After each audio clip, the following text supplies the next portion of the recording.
रिजवान ने अपनी innings Israeli मजालिम का शिकार गाजा वालों के नाम क्यों की? भारतीयों के तन बदन में आग लग गई। इसराइल फलस्तीन तनाजे में भारत की मिसाल बेगानी शादी में अब्दुल्ला दीवाना जैसी है। भारत इसराइली हिमायत में उतावला हुआ जा रहा है। ऐसा ही कुछ पाकिस्तानी बैटर मोहम्मद रिजवान के मामले में हुआ कुछ यूं कि वर्ल्ड कप के मैच में पाकिस्तान ने श्रीलंका को 6 विकेट से शिकस्त दी। मोहम्मद रिजवान को 131 रन की नाकाबिले शिकस्त इनिंग खेलने पर मैच का बेहतरीन खिलाड़ी करार दिया गया। मैच के बाद मोहम्मद रिजवान ने सोशल मीडिया पर अपने बयान में लिखा कि ये जीत गजा में मौजूद हमारे बहन भाइयों के लिए है। साथ में इन्होंने दुआ वाला इमोजी भी बनाया।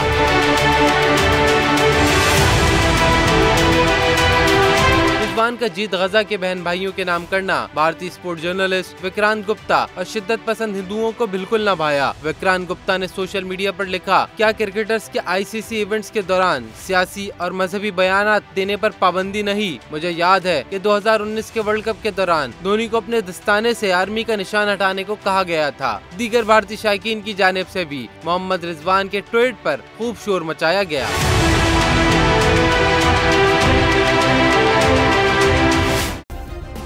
सब्सक्राइब करें और बेल दबाएं ताकि कोई खबर रह न जाए।